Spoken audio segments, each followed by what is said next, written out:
Hello दोस्तों, कैसे हैं आप सभी। उम्मीद करता हूँ आप सभी बहुत ही अच्छे होंगे, स्वस्थ होंगे और अपने पढ़ाई में व्यस्त होंगे।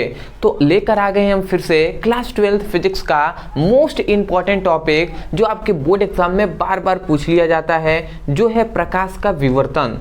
तो आज का ये वीडियो विवर्तन पे होने वाला है। ये बात आप जानते होंगे कि इस चैप्टर में जो तरंग प्रकाश की है, इसमें 3 टॉपिक बहुत ही इंपॉर्टेंट हैं। एक है कि व्यतिकरण किसे कहते हैं, दूसरा विवर्तन और तीसरा ध्रुवण। क्योंकि तरंग जो प्रकाश होता है वो तरंगों में गति करेगा, तो तरंगों में गति करने के कारण ही ये 3 घटनाएं होती हैं। एक है व्यतिकरण, दूसरा विवर्तन और तीसरा ध्रुवण। तो ये 3 टॉपिक वेरी इंपॉर्टेंट है, आप बिल्कुल तैयार कर लीजिएगा। व्यतिकरण हमने पढ़ा दिया है, विवर्तन को देखते हैं। तो देखिए, हम डीप में छोटी छोटी बातों को भी हम लेकर चलेंगे। तो सबसे पहला आता है कि प्रकाश का विवर्तन। जो हमसे पढ़ाई पहले से करते होंगे उनको पता होगा कि परिभाषा तो आपको मैं कभी भी रटवाता नहीं हूं, फिगर से ही समझाऊंगा, परिभाषा याद हो जाएगा। तो चलिए हम समझते हैं। तो देखिए, जो विवर्तन है इसका मतलब क्या होता है। इसका मतलब सिंपल यही होता है कि आपने कभी देखिए, मान लेते हैं कहीं जो प्रतिबिंब बनता है, ठीक है, आप खड़े हैं, लाइट कहीं से आ रहा है तो आपका प्रतिबिंब बनेगा, या कहीं भी आप खड़े हो वहां पर देखिए कोई वस्तु है, उसका प्रतिबिंब पीछे छाया बन रहा है, तो उस छाये पर अगर देखेंगे तो उसके जो कॉर्नर होंगे, जो किनारे वाले होंगे, वो थोड़े से गाढ़े होते हैं। तो वहां पे क्या होता है, अतिक्रमण होता है। बट अभी आपको समझ में नहीं आ रहा होगा, कोई दिक्कत नहीं है, फिगर से समझा देते हैं आपको। देखिए, सपोज डेट ये कोई वस्तु है, थोड़ा सा यहां से समझिएगा। सपोज डेट ये कोई एक वस्तु है, ठीक है जी, हमने मान लिया कि ये कोई वस्तु है, ठीक। अब यहां पे सपोज डेट यहां पर है प्रकाश, यहां पे क्या है, प्रकाश है, यहां से प्रकाश आ रहा है। तो जब प्रकाश इस पर पड़ेगा, ठीक है, समझिएगा, जब इस पर प्रकाश पड़ेगा तो ये क्या करेगा, प्रतिबिंब कब बनता है, छाया इसकी कब बनेगी, जब ये प्रकाश को रोकेगा और इधर सब प्रकाश चली जाएंगे, परंतु ये वाला वस्तु इसको रोक देगा, प्रकाश को रोकेगा। तो इसी कारण इस वस्तु का जो क्या होगा, छाया बन जाएगा। यहाँ पे इस प्रकार क्या होगा, एक छाया बन जाएगा, बनेगा कि नहीं। अब जब छाया बनेगा तो अतिक्रमण मतलब ये क्या है, इस वस्तु द्वारा बना ज्यामिति छाया है। क्या है, ज्यामिति छाया, नाम को याद रखेंगे, वस्तु द्वारा बना ये ज्यामिति छाया है। अब यहाँ पर ही क्या होता है कि अगर ध्यान से देखेंगे तो जो प्रतिबिंब होता है, जो ज्यामिति छाया जो बनता है, उसके कॉर्नर पर ये वाला जो हिस्सा होता है, उसके कॉर्नर पर अगर आप देखेंगे तो ये गाढ़ापन ज़्यादा होता है, ज़्यादातर ये गाढ़ापन होता है। आप कहेंगे क्यों, क्योंकि इसी पर क्या हो रहा है, इसी ये वाले जो क्या है कॉर्नर है, इसी पर प्रकाश का अतिक्रमण हो रहा है, अतिक्रमण हो रहा है। समझ पा रहे हैं। तो इस दोनों कॉर्नर पर ही क्या हो रहा है, प्रकाश का अतिक्रमण हो रहा है। और प्रकाश के अतिक्रमण को ही हम क्या कहते हैं, विवर्तन कहते हैं। ठीक है, थोड़ा सा आप सब्र रखेंगे, सब आपको पता चलेगा।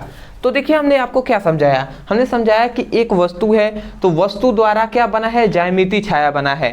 और ज्यामिति जब छाया बनता है तो उसके दोनों कॉर्नर पर क्या होता है, प्रकाश का अतिक्रमण होता है, जिसके कारण ये क्या होता है, ये देख रहे हैं गाढ़ापन आ गया है यहाँ पे। ठीक है, तो प्रकाश के अतिक्रमण ही क्या कहलाता है, विवर्तन कहलाता है। तो ये हुआ आपका सिंपल सा परिभाषा। आप कहेंगे थोड़ा सा देखिए, मैं थोड़ा सा एक और बात बता दूं। आप कहेंगे सर मान लेते हैं ये तो प्रकाश किरण इधर इधर फैल जा रहे हैं, तो बताइए यहाँ पर क्यों गाढ़ा हुआ, जब होना चाहिए तो सभी का ना, क्योंकि ये इतना रुका है तो ये इतना ये सब गाढ़ा होना चाहिए, परंतु यहाँ पे स्पेशली गाढ़ा क्यों हो रहा है, क्वेश्चन आना चाहिए। तो देखिए, क्वेश्चन इसलिए कि जब तरंग प्रकाश की पढ़ेंगे तो हाइगेंस ने बताया था कि तरंग जो होती मतलब प्रकाश जो होती है वो तरंगों के रूप में गति करती है। ठीक है। तो जब प्रकाश तरंगों के रूप में गति करेगा तो यहाँ से कैसे प्रकाश किरणें इस प्रकार आएगा और यहाँ से प्रकाश किरणें इस प्रकार तरंगों के रूप में आएगा यहाँ पर, ठीक है। तो ये जब प्रकाश किरणें इस प्रकार, जब तरंगे इसी प्रकार तो गति करती है ना, तो ये सपोज डेट निकला और यहाँ पे जब आया ना, यहाँ पर वही बात, यहाँ से प्रकाश किरणें ऐसा निकला और यहाँ पे जब आया तो वही गाढ़ापन बना देते हैं यहाँ पे, ठीक है। समझ पा रहे हैं? तो यहाँ पर गाढ़ा बना देते हैं। तो इतनी बात आप समझ गए। तो इसी घटना को प्रकाश का अतिक्रमण कहते हैं और यही विवर्तन कहलाता है। परिभाषा आप क्या कहेंगे? ठीक है, मेन इंपॉर्टेंट आपका परिभाषा है। तो परिभाषा आप यही कहेंगे कि किसी वस्तु द्वारा बने ज्यामितीय छाया पर प्रकाश का अतिक्रमण विवर्तन कहलाता है। समझ में आ गया? किसी वस्तु द्वारा बने ज्यामितीय छाया पर प्रकाश का अतिक्रमण ही विवर्तन कहलाता है या प्रकाश का विवर्तन कहलाता है। आशा करता हूं कि आपको अच्छे से समझ में आ गया होगा, ठीक है। मैंने इतना टाइम इसलिए दिया कि आपको अगर मैं परिभाषा लिखवा देता तो आपको रटना पड़ता। अब यहाँ से सुनकर भी तो समझ सकते हैं, ये कोई वस्तु है तो किसी वस्तु द्वारा बने ज्यामितीय छाया पर, ये एक ज्यामितीय छाया है इसी वस्तु का, तो किसी वस्तु द्वारा बने ज्यामितीय छाया पर प्रकाश का अतिक्रमण विवर्तन कहलाता है, ठीक है ना। तो चलिए मैं परिभाषा लिख भी दे रहा हूँ, आप यही लिखेंगे, किसी वस्तु द्वारा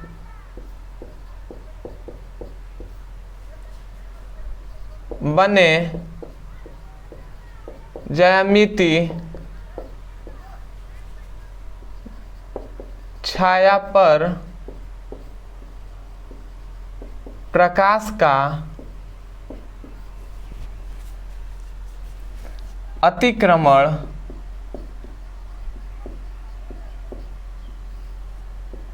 विवर्तन कहलाता है। ठीक है जी, इतना आपने समझ लिया कि किसी वस्तु द्वारा बने ज्यामितीय छाया पर प्रकाश का अतिक्रमण ही क्या कहलाता है? अतिक्रमण ही विवर्तन कहलाता है। ये बात हमने अच्छे से आपको विवर्तन क्या होता है समझ गए होंगे। अब इसमें एक कंडीशन होता है कि याद रखेंगे, विवर्तन की घटना तभी होगी जब ये वस्तु की लंबाई, इस वस्तु की लंबाई 10⁻⁻6 मीटर हो, ठीक है।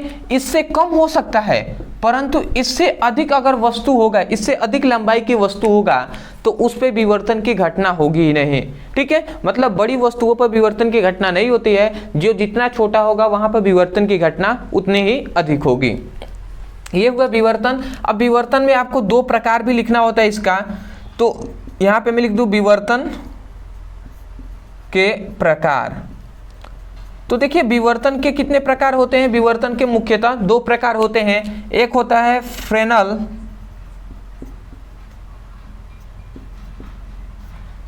विवर्तन,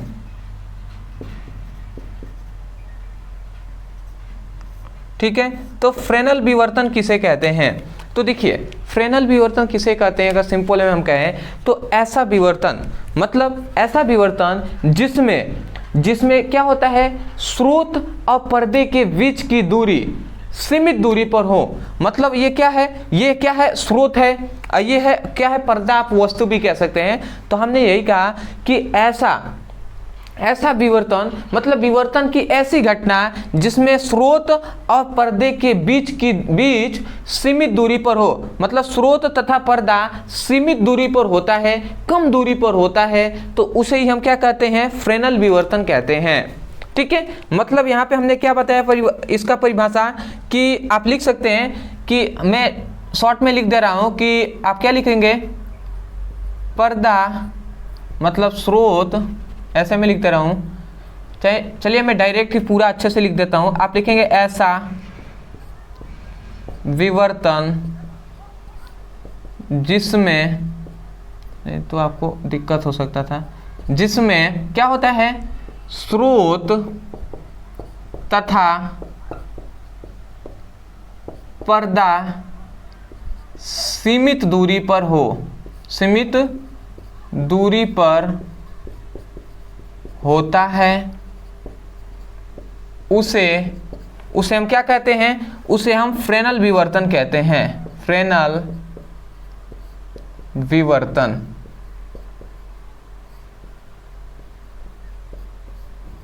ठीक है जी, इतनी बात समझ गए। ऐसा विवर्तन जिसमें स्रोत और पर्दा सीमित दूरी पर होता है, कम दूरी पर होते हैं, तो उसे हम क्या कहते हैं, फ्रेनेल विवर्तन कहते हैं उस विवर्तन को। और दूसरा इसका एक और प्रकार होता है जो होता है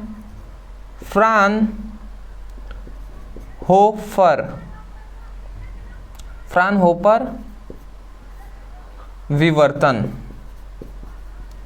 अब देखिए फ्रेनेल विवर्तन है, एक है फ्राउनहोफर विवर्तन। तो इसका सिंपल सा यही होता है कि देखिए इसमें क्या है, स्रोत और पर्दे के बीच सीमित दूरी है। और फ्राउनहोफर विवर्तन में स्रोत और पर्दा के बीच स्रोत और पर्दा असीमित दूरी पर होते हैं, मतलब बहुत अधिक दूरी पर होते हैं। ठीक है, तो यही हम लिख देंगे कि ऐसा विवर्तन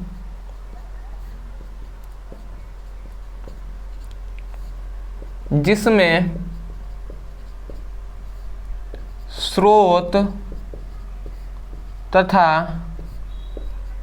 पर्दा क्या होता है, असीमित दूरी पर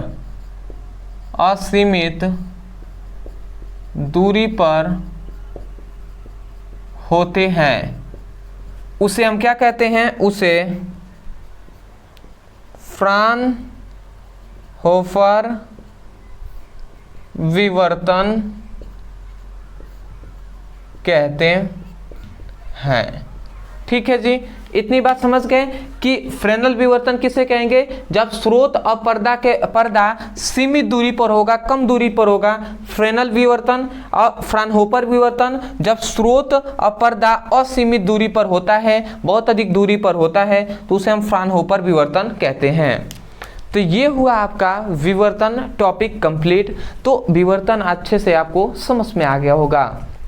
मैं यही कहूँगा, यदि वास्तव में आपको समझ में आया है तब जाकर आप वीडियो को लाइक कीजिएगा, चैनल पे नए हो तो चैनल को सब्सक्राइब कर दीजिएगा, और कमेंट सेक्शन में हमें ज़रूर बताइएगा कि वास्तव में आपको ये वीडियो कैसा लगा। दूसरी बात, यदि आप सीरियस हैं क्लास 12 के बोर्ड एग्ज़ाम के लिए, कि आप चाहते हैं बोर्ड एग्जाम में अच्छे नंबर से हम पास हो जाएं, तो देखिए हम जो सीरीज स्टार्ट किए हुए हैं कि फिजिक्स का केवल मोस्ट इंपॉर्टेंट क्वेश्चन हम करा रहे हैं चैप्टर वाइज, और मोस्ट इंपॉर्टेंट क्वेश्चन हम करा रहे हैं केमिस्ट्री में भी, हिंदी में भी, इंग्लिश में भी। तो डिस्क्रिप्शन बॉक्स में हमने प्लेलिस्ट का लिंक दिया गया है, फिजिक्स का, केमिस्ट्री का, हिंदी का और इंग्लिश का। तो उस पर आप क्लिक करेंगे तो जो भी इंपॉर्टेंट है वो सभी वीडियो आपको मिल जाएंगे। तो वहां से जाकर अपने अच्छे से पढ़ाई आप कर सकते हैं। और ये सभी बार बार बोर्ड एग्जाम में पूछे गए हैं, वही हमने टॉपिक आपको कराया है। तो जाकर वीडियो से अच्छे से लिंक पर क्लिक करके पढ़ाई कीजिए। ठीक है, तो मिलते हैं एक नए टॉपिक के साथ, तब तक के लिए धन्यवाद।